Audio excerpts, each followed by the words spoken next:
뭐라고 이 새끼야. 이씨. 뭐라고 씨.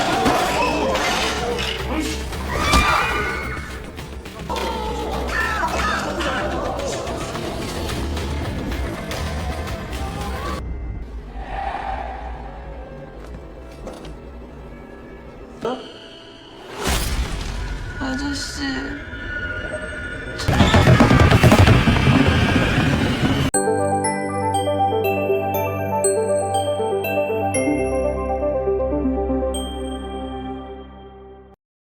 Ternyata, orang yang menodongkan senjata dan bertugas malam itu adalah Sua. Dengan keahliannya, Haesong berhasil melarikan diri tanpa tertangkap oleh siapapun. Selain itu, ia juga mengenakan masker wajah, sehingga Sua tidak bisa mengenali wajahnya. Keesokan harinya, Mongji diberitahu bahwa seseorang telah membobol masuk ke bangunan tua tadi malam. Sementara itu, di kelas, Tesu dan gengnya kembali merundung Haesong. Mereka memaksanya untuk menaikkan level dalam sebuah permainan game online. Haesong terpaksa menyetujuinya dan meminta bantuan dari timnya untuk melakukan tugas itu. Setelah itu, Yujung dan Haesong kembali bertemu di atap sekolah. Yujung memperingatkan bahwa Tesu adalah seorang perundung dan menyarankan Haesong agar berhati-hati, karena ayah Tesu merupakan anggota dewan. Di 학생이나 나 간다. 5분 뒤에 내려와. sisi lain, Jemun memberitahu Myongju bahwa satu-satunya saksi kejadian tadi malam hanyalah Sua, sementara CCTV tidak merekam apapun karena mengalami gangguan, kemungkinan besar akibat penggunaan alat pengacak video. Myongju berpendapat bahwa pelaku pasti akan kembali lagi. Saat di kelas, Sua tidak melihat Dongmin dan bertanya tentang keberadaannya. Tesu menjelaskan bahwa Dongmin mengalami sakit perut dan pulang lebih awal. Hal ini membuat Haesong berpikir. Saat duduk di taman, ia melihat Jemun memasuki bangunan tua dan segera memberitahu Pak An. Setelah menelepon, Haesong mendengar suara mencurigakan dari tempat sampah. Saat membukanya, ia terkejut mendapati Dongmin terikat dengan mulut di lakban. Hal ini jelas tidak wajar, anak sekolah seharusnya tidak berbuat seperti ini. Haesong segera membantu Dongmin melepaskan ikatannya. Dongmin mengaku bahwa ia tidak memiliki pilihan lain selain menahan semua perlakuan itu, apalagi ia hanya seorang anak yatim piatu yang tinggal bersama neneknya. Saat itu, Sua tiba-tiba muncul dan menanyai Dongmin tentang bajunya yang kotor. Dongmin beralasan bahwa ia baru saja membuang sampah, lalu pergi. Namun, Sua meminta Haesong untuk berbicara dengannya. Dari kejauhan, Tesu diam-diam mengamati mereka. Sua bertanya kepada Haesong apakah ia telah merundung Dongmin. Haesong tentu saja membantah karena tidak ada bukti yang menunjukkan hal tersebut.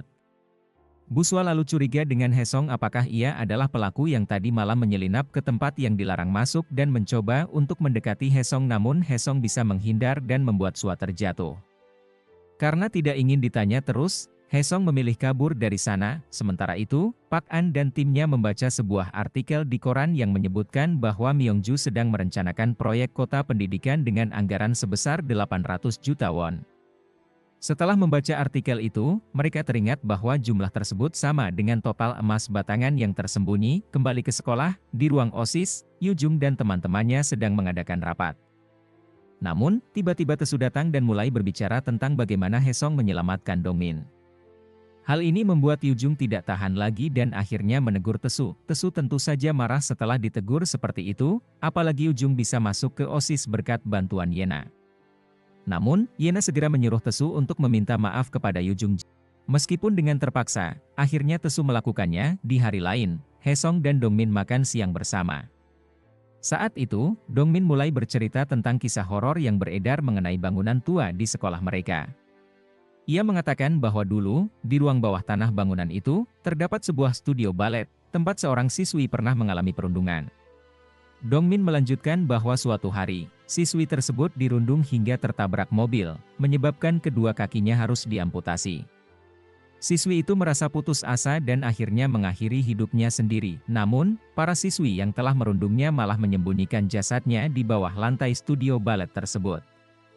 Dongmin mengatakan bahwa sejak kejadian itu, beredar rumor bahwa arwah siswi itu akan muncul setiap tahun pada hari kematiannya. Dia mengaku pernah melihat sosok tersebut dan bahkan memiliki rekaman videonya.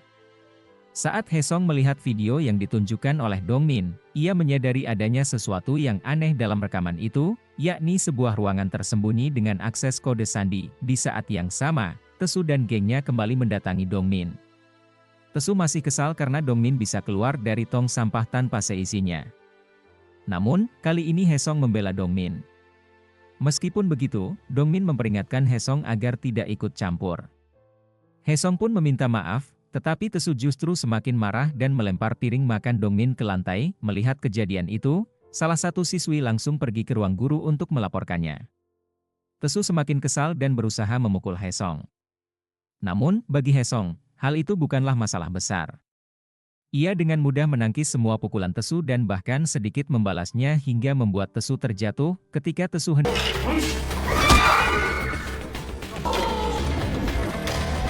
menyerang dari belakang, Sua datang dan menghentikan mereka. Ia kemudian memerintahkan keduanya untuk menemuinya di ruang konseling. Saat mereka tiba di sana, wakil kepala sekolah masuk dan langsung menegur Haesong, sementara Tesu justru dibiarkan pergi begitu saja. Sua kemudian mulai menginterogasi Haesong. Namun, dengan nada putus asa, Haesong justru mempertanyakan apakah Sua benar-benar tidak mengetahui apa yang terjadi atau hanya berpura-pura. Setelah mengatakan itu, ia langsung pergi meninggalkan ruangan, membuat Sua terdiam dan mulai merenung. Tak lama setelahnya, Dongmin mendatangi Haesong dan meminta maaf karena merasa telah membuatnya terlibat dalam masalah. Namun, Haesong menanggapi bahwa bukan Dongmin yang seharusnya meminta maaf, melainkan dunia yang memang bermasalah. Malam harinya, Direktur Kim memasuki ruangan tim Pak An dan memperlihatkan sebuah video. Video yang ditunjukkan Direktur Kim adalah rekaman kejadian di kantin sekolah pada siang hari, di mana Haesong membalas pukulan Tesu. Seluruh tim yang menyaksikannya pun terkejut. Setelah itu, Haesong dan Pak An menemui Direktur Kim. Dengan tegas, Direktur Kim memperingatkan Haesong untuk tidak bertindak seperti itu lagi.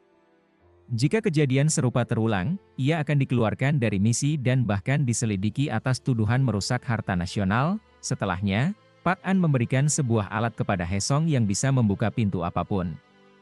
Ia berharap penyamaran mereka di sekolah ini bisa segera berakhir hari itu juga. Sementara itu, di tempat lain, Tesu mendatangi rumah nenek Dongmin. Saat itu, Dongmin sedang bekerja paruh waktu. Tesu berpura-pura mengaku sebagai Haesong dan berbohong bahwa Dongmin mendapatkan beasiswa yang membutuhkan KTP neneknya untuk proses administrasi. Dengan mudah, nenek Dongmin pun menyerahkan KTP-nya tanpa curiga. Malam itu, Haesong kembali ke bangunan tua di sekolahnya.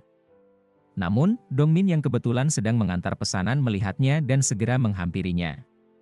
Dongmin mengira Haesong datang ke bangunan tua itu untuk mengecek kebenaran cerita horor yang sebelumnya ia ceritakan. Haesong meminta Dongmin untuk pergi, tetapi Dongmin justru tetap mengikuti dan masuk bersamanya ke dalam bangunan tua tersebut. Mereka akhirnya sampai di basement dan mendengar suara mencurigakan dari dalam studio balet. Ternyata, di sana ada seorang pria yang sedang memalu lantai studio. Saat Haesong dan Dongmin memergokinya, pria itu langsung melempar palu ke arah mereka lalu melarikan diri.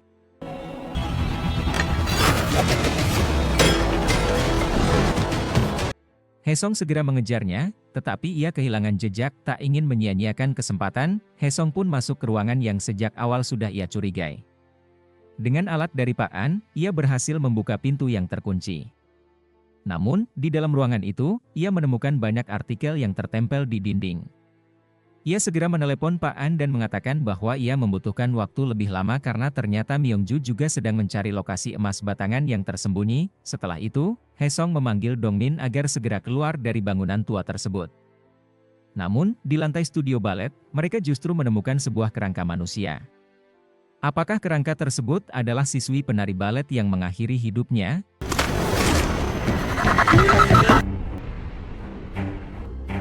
Sementara itu, Myongju yang mengawasi melalui CCTV melihat Haesong memasuki ruangan terkunci dan mendokumentasikan artikel-artikel di dalamnya.